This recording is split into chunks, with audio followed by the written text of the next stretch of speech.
నాడు హైటెక్ సిటీలా నేడు మూసి ప్రక్షాళనను వ్యతిరేకిస్తున్నారు. హైదరాబాద్ అభివృద్ధిని అడ్డుకునే వారంతా శత్రువులే. అలాంటి దొంగల పని పట్టాల్సింది ప్రజలే. మూసి ప్రక్షాళనతో ఓల్డ్ సిటీకి పూర్వ వైభవం, తెలంగాణ సమగ్రాభివృద్ధికి 2047 ప్రణాళిక. గచ్చిబౌలిలో ఇంటిగ్రేటెడ్ సబ్ రిజిస్ట్రార్ కార్యాలయాలకు శంకుస్థాపనలో సీఎం. 5 స్టార్ హోటల్, ఎయిర్పోర్ట్ స్థాయిలో సౌకర్యాలు ఉంటాయని వెల్లడి. అసెంబ్లీ పోటీకి 21 ఏళ్ల వయసు చాలు. యువత చట్టసభల్లో ఉంటే దేశానికి మేలు. రాజీవ్ జయంతి కార్యక్రమంలో రేవంత్. గచ్చిబౌలిలో ఇంటిగ్రేటెడ్ సబ్ రిజిస్ట్రార్ కార్యాలయాల శంకుస్థాపన ఎట్లా అంటే 5 స్టార్ హోటల్, ఎయిర్పోర్ట్ స్థాయిలో ఉంటాయి. ఎందుకంటే అది ఆదాయం వచ్చే ఆఫీసులు కదా, మేజర్గా మెయిన్ ఆదాయం వచ్చే ఆఫీసులు కాబట్టి ఆ రకంగా ఉండాలని చెప్పేసి ముఖ్యమంత్రి ఆలోచన. గతంలో కూడా చాలా మంది హైటెక్ సిటీని వ్యతిరేకించారు. అక్కడెక్కడో హైటెక్ సిటీని కడుతున్నారు, ఈ అంత తెలంగాణ ప్రజల సొమ్ము వృధా చేస్తున్నారు అని చెప్పేసి చాలా మంది వ్యతిరేకించారు. ఇప్పుడు హైటెక్ సిటీ పరిస్థితి ఎట్లా ఉన్నది? హైటెక్ సిటీ చుట్టూ గజం భూమి దొరుకుతున్నదా? లక్షల గజం బలుపుతున్నది. ఎట్లా డెవలప్ అయింది? ఆకాశానికి తలిగే బిల్డింగులు.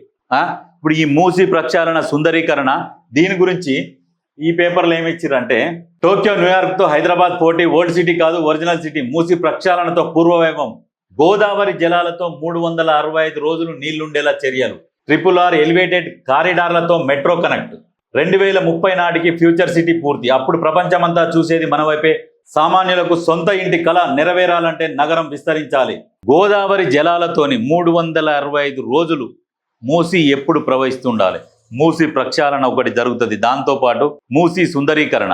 ఇప్పుడు మూసి నీళ్లు గోదావరి జలాలతోనే నింపడం ఏంటంటే, మన దగ్గర నుంచి ప్రవహించే మూసి పారుతూ ఒక దగ్గరకు పోయేసరికి కొంతమంది ఆ నీళ్లు వాడుతూనే ఉంటారు. అక్కడికి దూరం పోయే కొద్దీ వాటర్ తేటగైపోతాయి. అందుకనే దాంట్లో గోదావరి జలాలు కూడా కలిపి కింద ఉన్న వాళ్లకు, ఎక్కడ మన మూసి పారుతుంటే మూసి పరివాహక ప్రాంతాలు కింద ఎవరెవరైతే ఉంటారో వాళ్ళు కూడా పంటలు పండించుకునేందుకు సౌకర్యంగా, దాన్ని రకరకాలుగా వాడుకునేందుకు వీలుగా.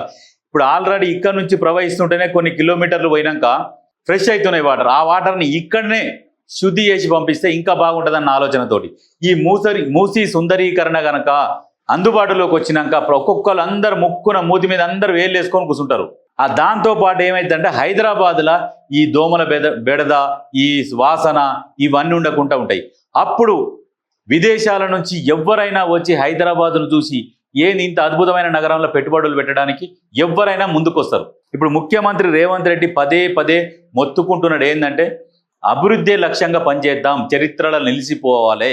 ఫలానా ముఖ్యమంత్రి ఇన్ని సంవత్సరాలు పరిపాలించిండు, అరే మన రాష్ట్రాన్ని అద్భుతంగా డెవలప్ చేసిండు అనే ఒక అందరు జనాలు అనుకోవాలి కొద్ది రోజులు. అంటే ఆ టైపు నేను పరిపాలిస్తా, గతంలో దొంగల్లాగా నేను పరిపాలించాను, ఈ దోసుకొని పోయి విదేశాలలో పెట్టుబడే ముఖ్యమంత్రిని కాను అని చెప్పేసి మొరో మొత్తుకుంటుండు. ప్రజలు కూడా అర్థం చేసుకోవాలి, ముఖ్యమంత్రికి మనం ఒక టర్మ్ కాకుండా ఒక 2-3 టర్ములు అవకాశం ఇస్తే ఎట్లా డెవలప్ అవుతుంది అనేది మీకు ప్రజలకు ఆలోచన వస్తుంది, అర్థమవుతుంది. అప్పుడు ఆలోచన కాదు, అర్థమవుతుంది.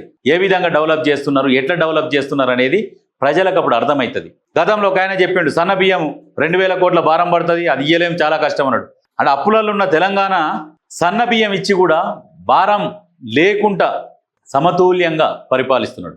ఎవరికి ఎటు ఇబ్బంది కాకుండా మెల్లమెల్లగా ఒక్కొక్కటి చేసుకుంటూ వస్తున్నాడు. మీరు మిగులు బడ్జెట్ ఉన్న రాష్ట్రంలోనే సన్నబియ్యం ఇయ్యలేకపోయారు. దానికి మళ్ళీ 8.5 లక్షల కోట్ల అప్పు తెలంగాణను ఎత్తిన పెట్టి రేవంత్ రెడ్డి కప్ప చెప్తే ఆయన అప్పుతో పాటు ఇక్కడ సన్న బియ్యాన్ని కూడా ప్రజలకు ఇస్తున్నాడు. అంటే అర్థం చేసుకోరు, ఈ ఒక్క నిదర్శనం చాలు తెలంగాణని ఎట్లా పరిపాలిస్తున్నాడు, ఏ రకంగా పరిపాలిస్తున్నాడు అనేది. ఈ సన్న బియ్యం ఒక్కటే చాలు. రాగానే ఉచిత బస్సు అమలు చేసిండా? ఇప్పుడు పక్క రాష్ట్రం ఉన్నది, వాళ్ళు వచ్చిన సంవత్సరం దాటిన తర్వాత ఉచిత బస్సు ప్రవేశపెట్టారు.